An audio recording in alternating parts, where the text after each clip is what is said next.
The maintenance corridor on level 47 wasn't supposed to be accessible after midnight. Jason Chun had learned that the hard way when his security badge beeped angrily at the sealed entrance. But tonight, the door stood ajar, spilling pale blue light into the darkened hallway. He shouldn't have been there at all. His late-night habit of avoiding his empty apartment had led him to wander the corporate tower's forgotten spaces, seeking solitude among the humming servers and climate control systems. The building felt more honest at night. No pretense, just raw function. Jason pushed the door wider, expecting to find a maintenance worker who'd forgotten to lock up. Instead, he found her. She stood with her back to him, surrounded by a constellation of floating holographic displays that cast swimming shadows across exposed conduits and cable bundles. Her work jacket hung on a nearby pipe, and what he saw made his breath catch. Luminescent lines traced intricate patterns across her bare shoulders and down her arms. Not tattoos, but something beneath the skin that pulsed with soft amber light in rhythm with her movements. They branched like circuit boards, like lightning captured, and held just below the surface. "The door was supposed to lock," she said without turning around, her voice carrying an unusual resonance, as if two people spoke in perfect harmony. Jason's analytical mind raced through explanations. Bioluminescent implants, some experimental body modification, an elaborate art project. None of them felt right. She turned slowly, and he saw her face properly for the first time. He'd seen her before, of course, passed her in hallways, noticed her working in electrical closets, cataloged her as just another technician in the building's small army of maintenance staff. But he'd never really looked. Her eyes caught him first. They appeared normal at casual glance, dark brown and almond-shaped, but in the glow of her work displays, he could see they reflected light wrong. Too much depth, like looking into wells that went somewhere impossible. "You're not," Jason started, then stopped, unsure how to finish the sentence. "Human?" She supplied the word calmly, crossing her arms. The movement made the patterns on her skin shift and flow like liquid metal. "Technically, I'm human enough. Just not from your branch of the family tree." She moved toward a control panel with practiced efficiency, fingers dancing across holographic interfaces that responded to her touch with cascades of data. Jason noticed her hands, 5 fingers like his own, but the proportions slightly wrong, too elegant, too precise. "You should go," she said, but there was no urgency in her voice. "Forget you saw anything. It's easier that way." Instead, Jason stepped fully into the room and let the door slide shut behind him. The soft click of the magnetic seal felt like crossing a threshold he couldn't uncross. "I'm Jason," he said, because it seemed important to be human in this moment, to anchor himself with something familiar.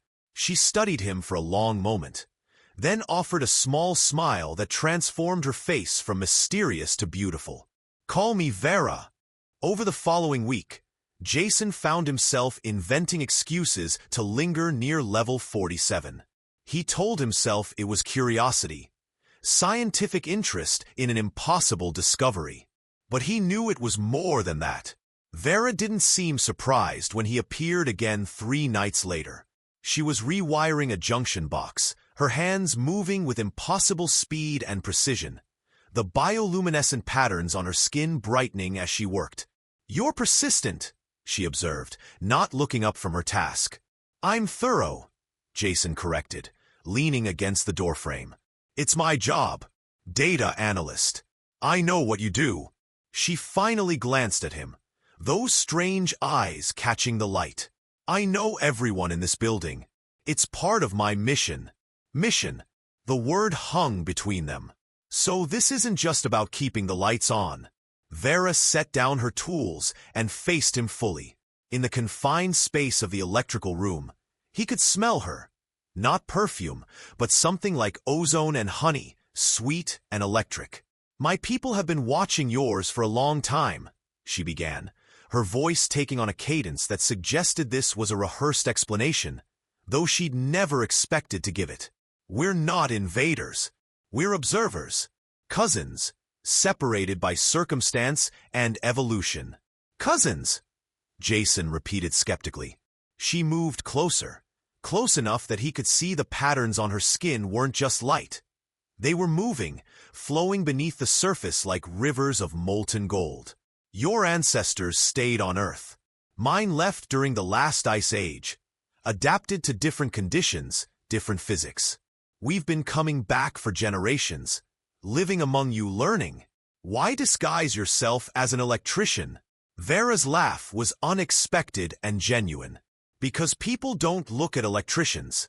You're all too busy, too important, too distracted by your screens and your meetings. We move through your infrastructure invisible, maintaining systems you don't understand, watching, protecting.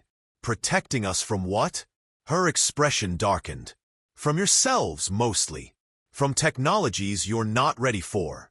From making the same mistakes my people made. She turned back to her work, but her hands trembled slightly. And sometimes from others who don't share our affection for humanity. Jason processed this, his mind cataloging impossible facts. How many of you are there? Enough! She reconnected a series of wires with a gesture that made them fuse together seamlessly. Not many. We're careful. He wanted to ask more. 1,000 questions crowded his mind, but instead he found himself asking, why tell me? Why not just wipe my memory or whatever you can do? Vera was quiet for so long he thought she wouldn't answer. When she did, her voice was softer, more vulnerable. Because I'm tired of being invisible. Because in 2 years of working in this building, you're the first person who actually saw me. Not the disguise, not the role me. She met his eyes, and he saw something raw in her expression. And because? She didn't finish. She didn't need to. Jason closed the distance between them, moving on instinct rather than thought.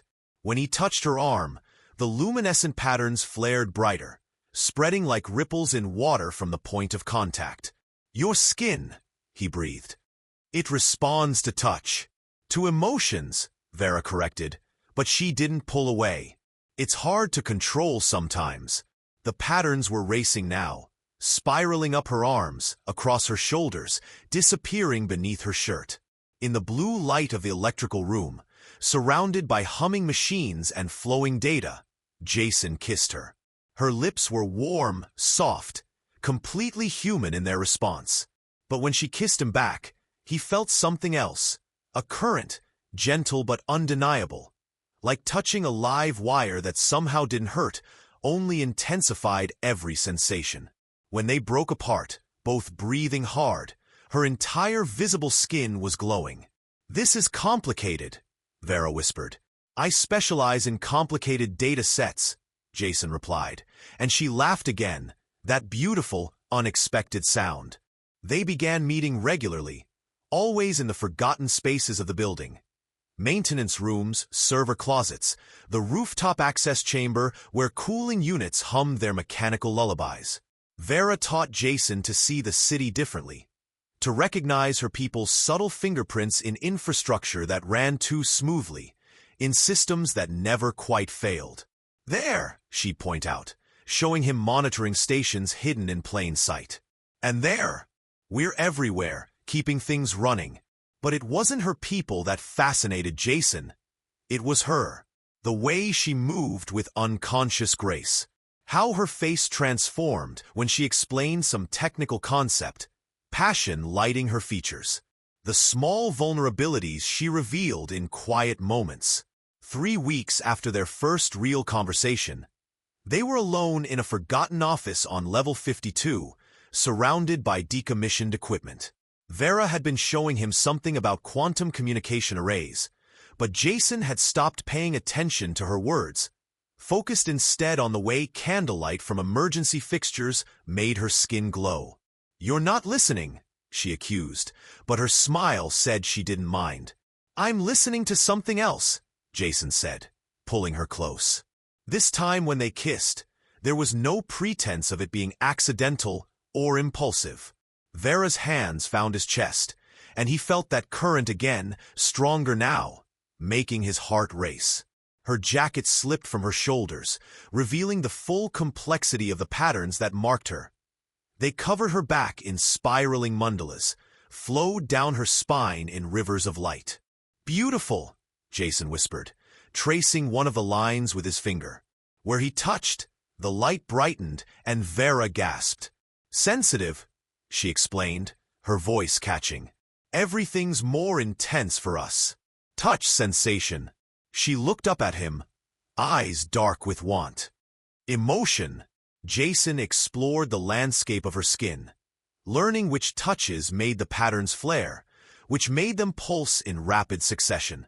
Vera's breathing became ragged, her hands gripping his shoulders as waves of light cascaded across her body.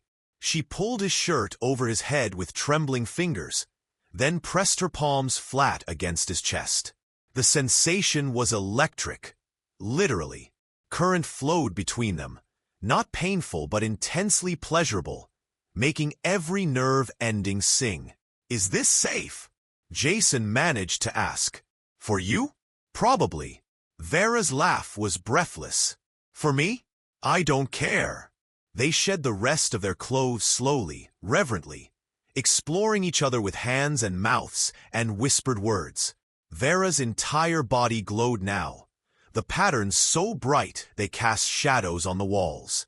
When Jason entered her, she cried out, and the lights in the entire floor flickered in response to the surge of energy. Their coupling was intense, almost overwhelming. Every movement sent cascades of light across Vera's skin. Jason felt her emotions through their connection: desire, joy, fear, love, all mixing into something indescribable. When they climaxed together, every electronic device in the room briefly activated, screens flickering to life, forgotten machines whirring and beeping before settling back into silence.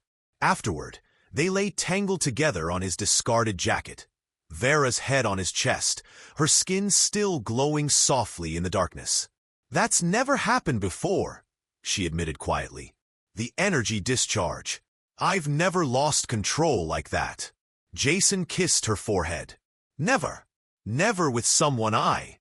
She trailed off, but he understood. "I love you too," he said, because it was true, impossible and complicated and true. Vera's patterns flared briefly in response, then settled into a steady, warm pulse. "This changes everything," she whispered. Neither of them knew how right she was. The changes started subtly. Jason found himself noticing things he'd never seen before. Faint electromagnetic signatures around electronics, patterns in data that had always been noise suddenly resolving into meaning. When he touched his computer screen, it responded faster, as if anticipating his commands. Vera noticed immediately. "You're changing," she said one night, examining his hands with concern. "Our bioelectric field is affecting you. The intimate contact, the energy exchange, it's rewriting your neural pathways." "Is that bad?" Jason asked, though he could hear the worry in her voice. "I don't know. It's never happened before." She paced the small electrical room where they'd first met, her distress making the lights flicker. "My people don't. We don't form bonds with humans. Not like this. There are rules. Rules you're breaking. Rules I've shattered." She turned to face him, and he saw fear in her alien eyes. "They're going to notice. They're probably already noticed. And when they do..."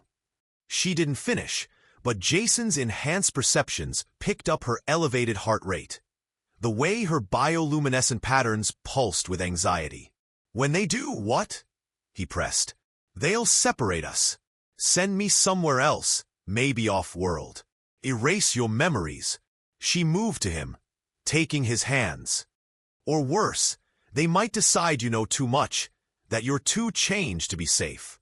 Jason felt anger kindle in his chest, and to his shock, the overhead lights brightened in response. "I won't let them take you.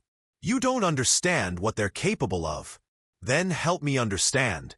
He gripped her hands tighter, Teach me. Whatever's happening to me, these changes, help me learn to control them.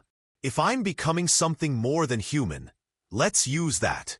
Vera searched his face, and something in his expression must have convinced her. She nodded slowly. Okay, but we have to be careful, and we need to prepare for the possibility that they'll come for us. They spent the next 2 weeks in intense training. Vera taught Jason to sense and manipulate electromagnetic fields, to see the hidden infrastructure of her people's presence throughout the city. His abilities were crude compared to hers, but growing stronger daily. She also taught him about her people's culture, their history. They'd left Earth 50,000 years ago, evolved in the quantum spaces between dimensions where different physical laws applied. They'd returned as observers and guardians, believing humanity was worth protecting, worth guiding gently toward a better future. But not everyone agrees, Vera explained during one late-night session. There's a faction that thinks we should leave Earth entirely, let humanity succeed or fail on its own, and another that wants more direct intervention. What do you think? I think... She paused, considering. I think we've been afraid to really connect with you. We observe but never participate, never let ourselves care. And maybe that's the problem. Maybe what you need isn't distant guardians but partners. Jason pulled her close, breathing in her electric scent. Is that what we are? Partners? Among other things, Vera murmured, tilting her face up for a kiss. Their lovemaking had become more balanced now. Jason had learned to channel his own bioelectric energy, creating feedback loops that left them both gasping. When they came together now, it felt like completing a circuit, power flowing between them in perfect harmony. But their borrowed time was running out. One night, as they lay in the afterglow, every alarm in the building suddenly activated. Vera sat bolt upright, her patterns flaring brilliant white. "They're here," she whispered. "They've found us."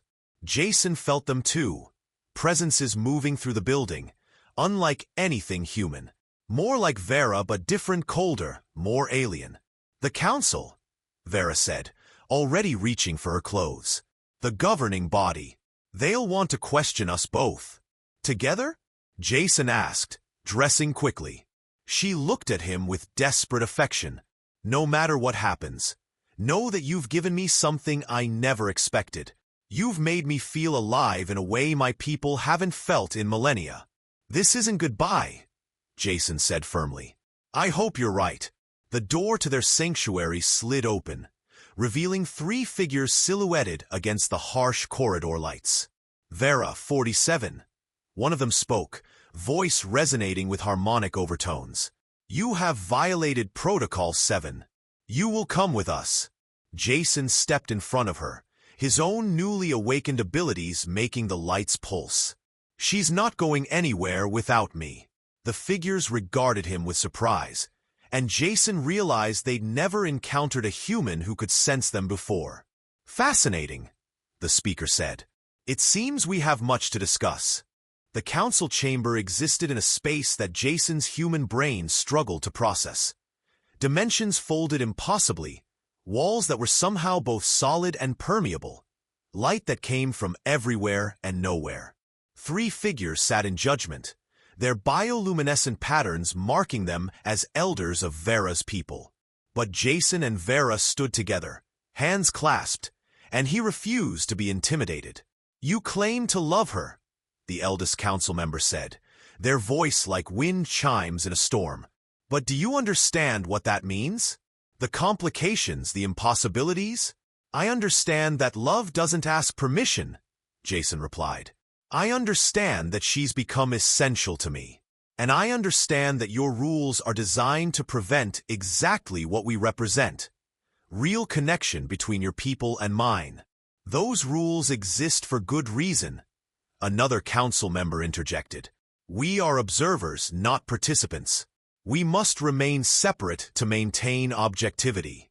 "Objectivity is just another word for isolation," Vera spoke up, her voice stronger than Jason had ever heard it. I've watched humans for 2 years, studied them, protected them, but I was never part of their world until Jason. And in these weeks with him, I've learned more about humanity than in all my previous observations combined. You've compromised your mission. I've completed it, Vera interrupted. You sent us to understand humans, to determine if they're worth continued protection. I can tell you definitively that they are. Not because of their achievements or their potential, but because of their capacity for connection, for love that transcends differences. The eldest leaned forward, ancient eyes studying them both. And you, human, you realize that the changes you've undergone are irreversible? You can never return to what you were. I don't want to, Jason said simply. What I was before was half alive, isolated, going through motions without meaning. Vera showed me there's more to existence than I imagined. The council members exchanged glances, communicating in ways Jason could only partially sense. Quantum entanglement of thoughts, ideas flowing faster than speech. Finally, the eldest spoke. The universe is changing. Perhaps it's time we changed with it. They stood, and the chamber seemed to expand. We will allow this experiment to continue, but understand, you are setting a precedent. Others will follow your path. The barrier between our peoples will erode. Good, Vera said firmly. There will be challenges, the council warned. Suspicion from both sides. Logistical complications. Questions neither of you can answer yet. We'll figure it out, Jason said, squeezing Vera's hand. Together, the eldest made a gesture, and the chamber began to dissolve around them.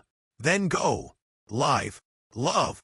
Show us if bridge building is truly possible. But know that you carry the hopes of 2 civilizations now. Don't waste this opportunity. They found themselves back in the maintenance corridor on level 47, exactly where their story had begun. But everything was different now. What happens next? Jason asked.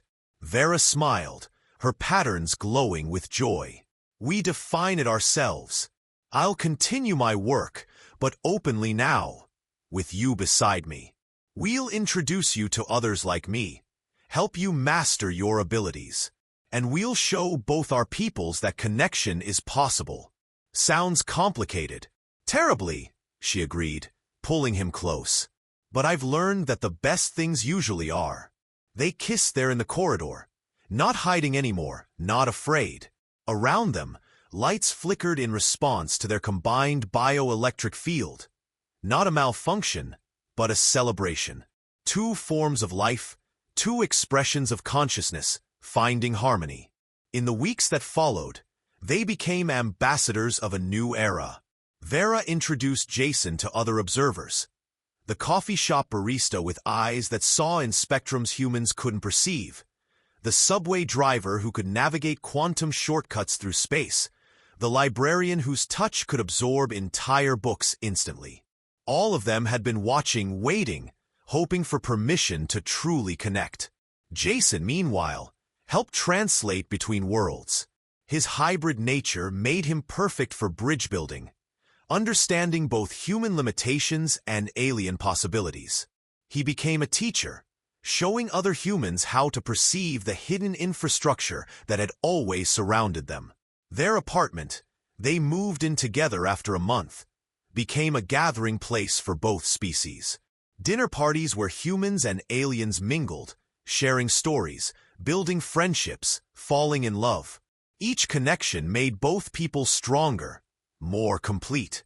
At night, in their bedroom where the walls were lined with Vera's technical equipment and Jason's data displays, they made love with the confidence of 2 people who'd chosen each other against all odds. Her patterns painted their room in living light, and his own emerging bioluminescence, faint but growing, answered in complementary rhythms. I never imagined this, Vera whispered one night, tracing patterns on his chest that now glowed softly in response to her touch. When I came to Earth, I thought I'd serve my time observing, then return home unchanged. Instead, home is here, with you. Home is wherever we're together, Jason replied, pulling her closer. Human, alien. It doesn't matter. We're just us. She kissed him deeply, and somewhere in the city, 1,000 hidden observers felt hope kindle in their ancient hearts. The experiment was working. The barriers were falling. 2 years later, Jason and Vera stood before a crowd of both species, officially opening the first integration center. A place where humans could learn about their cosmic cousins and aliens could step out of the shadows into acceptance. It was messy, imperfect, sometimes frustrating work. It was also the most important thing either of them had ever done. Thank you, Vera said that night, watching the sun set over a city that now felt like it belonged to both their peoples. For seeing me that night. For not walking away. Thank you for letting yourself be seen, Jason replied. They held each other as darkness fell and lights began to glow. Street lamps and windows, but also the bioluminescent patterns of observers stepping into visibility. No longer hiding, no longer alone. The electrician and the analyst had accidentally found each other in a maintenance corridor. In doing so, they'd accidentally changed the world. Some accidents, it turned out, were exactly what the universe needed.